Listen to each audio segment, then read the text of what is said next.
Gas ছাড়াই 3টা দারুণ ইজি রেসিপি আজকে আমি আপনাদের দেখাবো। একটাও মিস করবেন না, কারণ সবগুলোই সুপার টেস্টি। প্রথমে আজ বানাবো ব্রেড ক্রিম ডেজার্ট। তার জন্য নিয়েছি পাউরুটি, চিনি, দুধ, ফ্রেশ ক্রিম। প্রথমে পাউরুটি নিয়ে ছোট ছোট করে কেটে একটা বোলে লেয়ার করে সাজিয়ে নিন।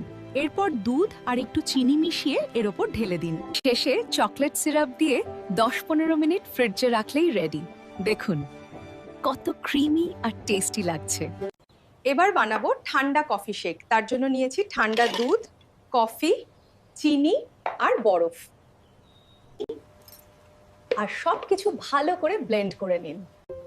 দেখুন একদম cafe style cold coffee ready. গরমে এইটা খেলে একদম রিফ্রেশ হয়ে যাবেন।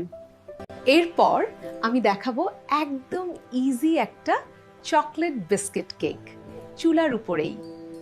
প্রথমে লাগবে বিস্কিট, দুধ, চিনি, কোকো পাউডার, একটু তেল আর ইনো। এইগুলোই ইনাফ। এখন বিস্কিটগুলো ব্লেন্ডারে দিয়ে গুঁড়ো করে নিন। তারপর দুধ দিয়ে একদম স্মুথ ব্যাটার বানান, কোনো দানা রাখা যাবে না। এখন একটু চিনি আর কোকো পাউডার দিয়ে ভালো করে মিক্স করুন। দেখুন ব্যাটারটা একদম ক্রিমি হয়ে গেছে। শেষে ইনো দিয়ে হালকা করে মিক্স করুন। এটাই কেকটা ফুলিয়ে দেবে। এখন একটা কন্টেইনারে ব্যাটার ঢেলে সমান করে নিন।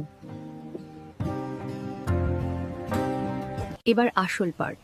কড়াইতে বালি দিয়ে আগে থেকেই গরম করে রাখুন। তারপর একটা স্ট্যান্ড বসান আর তার উপর কেকের বাতি রাখুন। এখন ঢেকে মিডিয়াম আঁচে 25-30 মিনিট রান্না করুন। মাঝে মাঝে লিড খুলবেন না। 25 মিনিট পর টুথপিক দিয়ে চেক করুন। ক্লিন বের হলে কেক রেডি। দেখুন একদম সফট আর স্পঞ্জ কেক হয়ে গেছে। এখন কাটলে ভিতরে কত সুন্দর টেক্সচার দেখবেন। একদম ওভেন ছাড়া পারফেক্ট কেক। একবার ট্রাই করলে বারবার বানাতে ইচ্ছা করবে। দেখলেন গ্যাস ছাড়াই কত সহজে 3টা দারুণ রেসিপি বানানো যায়। আপনারা অবশ্যই বাড়িতে ট্রাই করবেন আর জানাবেন কোনটা সবচেয়ে ভালো লেগেছে। ভিডিওটা ভালো লাগলে লাইক, শেয়ার আর সাবস্ক্রাইব করতে ভুলবে না। ধন্যবাদ মায়ের রান্নাঘরের সাথে থাকার জন্য।